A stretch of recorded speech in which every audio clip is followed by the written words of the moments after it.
Electronic business. Online business or e-business is any kind of business or commercial transaction that includes sharing information across the internet. Commerce constitutes the exchange of products and services between businesses, groups and individuals, and can be seen as one of the essential activities of any business. Electronic commerce focuses on the use of ICT to enable the external activities and relationships of the business with individuals, groups and other businesses, while e-business refers to business with help of the internet. Electronic business differ from electronic commerce as it does not only deal with online transactions of selling and buying of a product and or service, but also enables to conduct business processes, inbound/outbound logistics, manufacturing and operations, marketing and sales, customer service, within the value chain through internal or external networks. The term e-business was coined by IBM's marketing and internet team in 1996. Market participants in electronic business.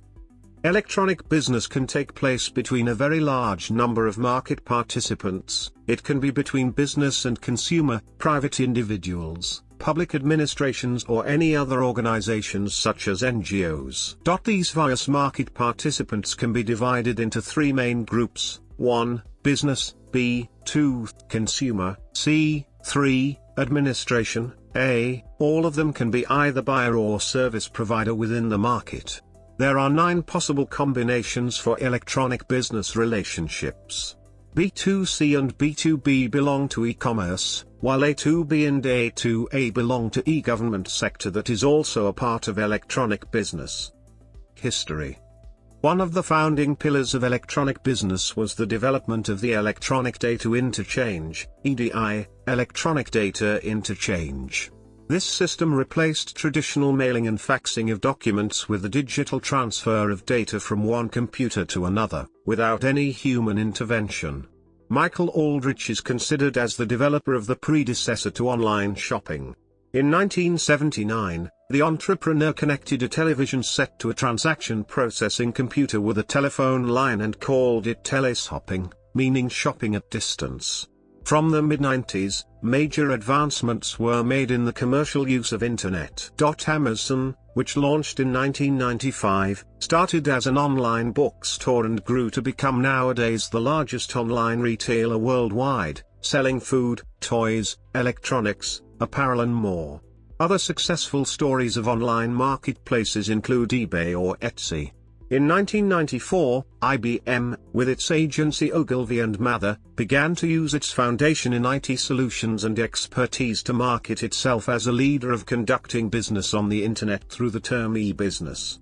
Then CEO Louis V. Gerstner Jr. was prepared to invest $1 billion to market this new brand. After conducting worldwide market research in October 1997, IBM began with an 8-page piece in the Wall Street Journal that would introduce the concept of e-business and advertise IBM's expertise in the new field. IBM decided not to trademark the term e-business in the hopes that other companies would use the term and create an entire new industry.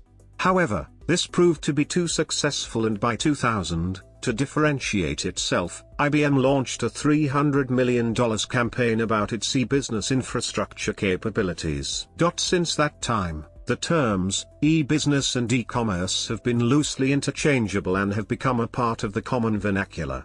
According to the U.S. Department of Commerce, the estimated retail e-commerce sales in Q1 2020 were representing almost 12% of total U.S. retail sales, against 4% for Q1 2010.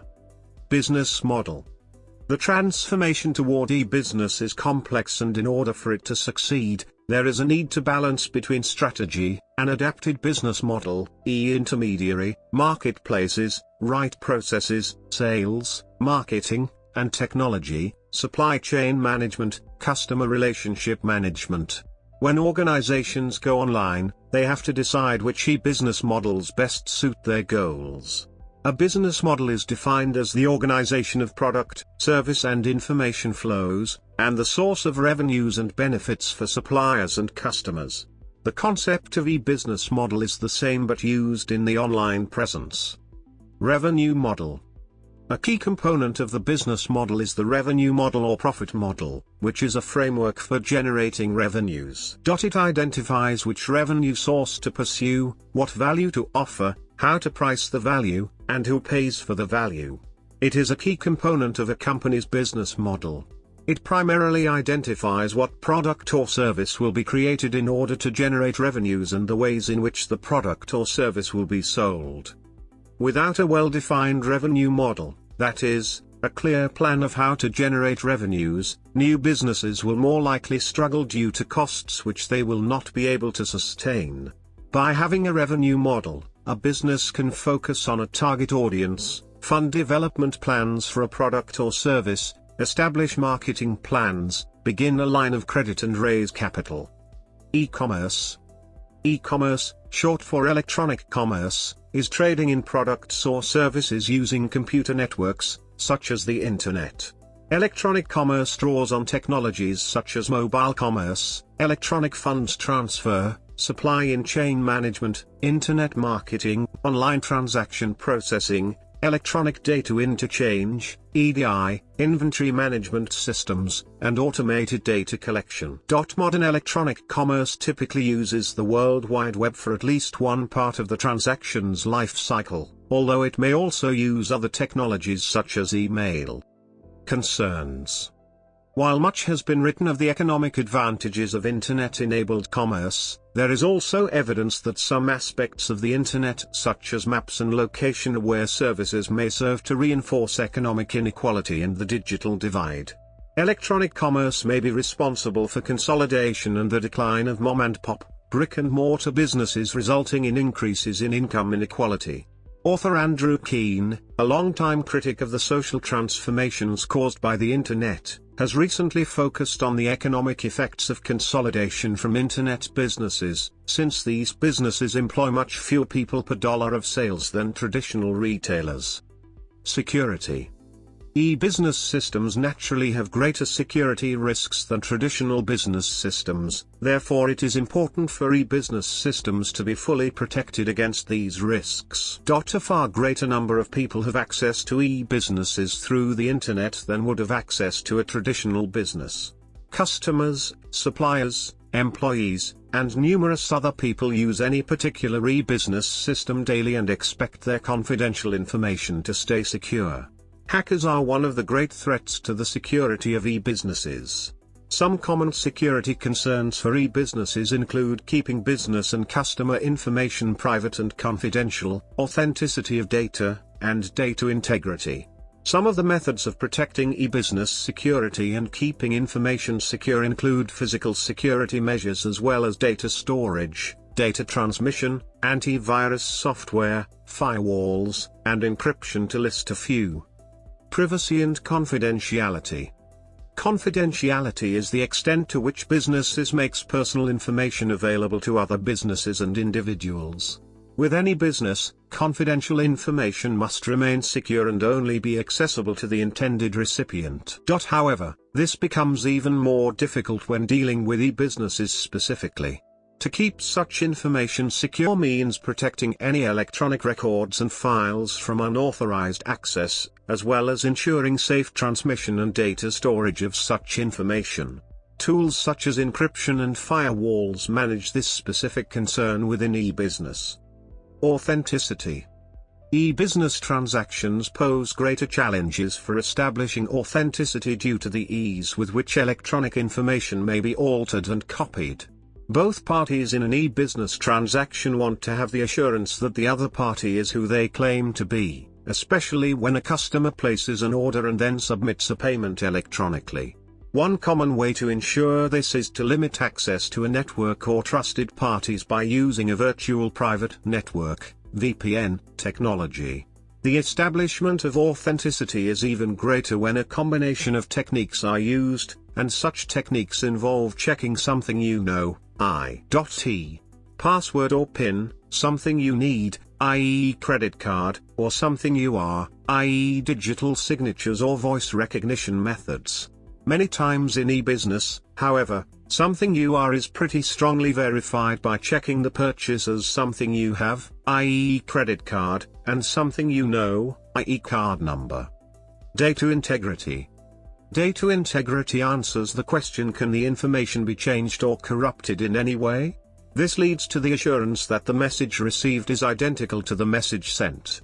A business needs to be confident that data is not changed in transit, whether deliberately or by accident.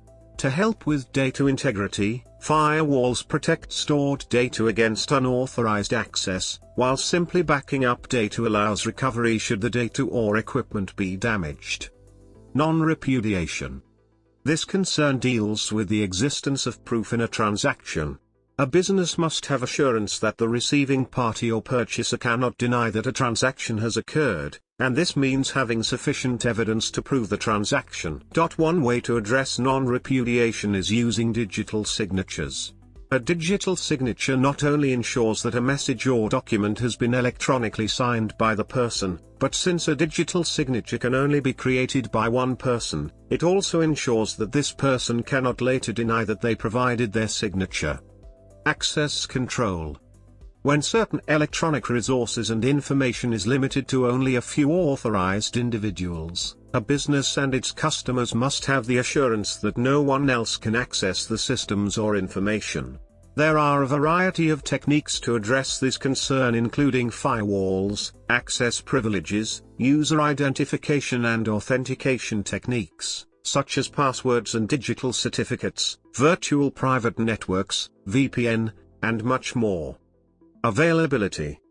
This concern is specifically pertinent to a business customers, as certain information must be available when customers need it. Messages must be delivered in a reliable and timely fashion, and information must be stored and retrieved as required. Because availability of service is important for all e-business websites, steps must be taken to prevent disruption of service by events such as power outages and damage to physical infrastructure. Examples to address this include data backup, fire suppression systems, uninterrupted power supply (UPS) systems, virus protection, as well as making sure that there is sufficient capacity to handle the demands posed by heavy network traffic. Cost. The business internet, which supports e-business, has a cost to maintain of about $2 trillion in outsourced IT dollars just in the United States alone. With each website custom crafted and maintained in code, the maintenance burden is enormous. In the 21st century, look for new businesses that will help standardize the look and feel of the internet presence of a business to be more uniform in nature to help reduce the cost of maintenance. Security solutions. When it comes to security solutions, sustainable electronic business requires support for data integrity, strong authentication, and privacy. Numerous things can be done in order to protect our e-business. Starting off with basic things like switch to HTTPS from old outdated HTTP protocol, which is more vulnerable to the attacks. Furthermore, the other things that require full attention are securing servers and admin panels, payment gateway security, antivirus and anti-malware software. Using firewalls is also a must, regular updates, and backup our data. Access and data integrity. There are several different ways to prevent access to the data that is kept online. One way is to use antivirus software. This is something that most people use to protect their networks regardless of the data they have. E-businesses should use this because they can then be sure that the information sent and received to their system is clean. A second way to protect the data is to use firewalls and network protection. A firewall is used to restrict access to private networks, as well as public networks that a company may use. The firewall also has the ability to log attempts into the network and provide warnings as it is happening. They are very beneficial to keep third parties out of the network. Businesses that use Wi-Fi need to consider different forms of protection because these networks are easier for someone to access. They should look into protected access, virtual private networks, or Internet Protocol security. Another option they have is an intrusion detection system. This system alerts when there are possible intrusions. Some companies set up traps or hotspots to attract people and are then able to know when someone is trying to hack into that area. Encryption. Encryption, which is actually a part of cryptography, involves transforming texts or messages into a code which is unreadable. These messages have to be decrypted in order to be understandable or usable for someone. There is a key that identifies the data to a certain person or company. With public key encryption, there are actually two keys used. One is public and one is private. The public one is used for encryption, and the private for decryption. The level of the actual encryption can be adjusted and should be based on the information. The key can be just a simple slide of letters or a completely random mix-up of letters. This is relatively easy to implement because there is software that a company can purchase. A company needs to be sure that their keys are registered with a certificate authority. Digital certificates. The point of a digital certificate is to identify the owner of a document. This way the receiver knows that it is an authentic document. Companies can use these certificates in several different ways. They can be used as a replacement for usernames and passwords. Each employee can be given these to access the documents that they need from wherever they are. These certificates also use encryption. They are a little more complicated than normal encryption, however. They actually used important information within the code. They do this in order to assure authenticity of the documents as well as confidentiality and data integrity which always accompany encryption. Digital certificates are not commonly used because they are confusing for people to implement. There can be complications when using different browsers, which means they need to use multiple certificates. The process is being adjusted so that it is easier to use. Digital signatures. A final way to secure information online would be to use a digital signature. If a document has a digital signature on it, no one else is able to edit the information without being detected. That way if it is edited, it may be adjusted for reliability after the fact. In order to use a digital signature, one must use a combination of cryptography and a message digest. A message digest is used to give the document a unique value. That value is then encrypted with the sender's private key. Advantages and disadvantages. Advantages. When looking at e-business, we have many advantages, which are mostly connected to making doing business easier. The benefits of implementing e-business tools is in the streamlining of business processes and not so much in use of technology. Here are some. Disadvantages. Despite all the advantages, there are also some disadvantages that we need to address. The most common limitations of electronic business are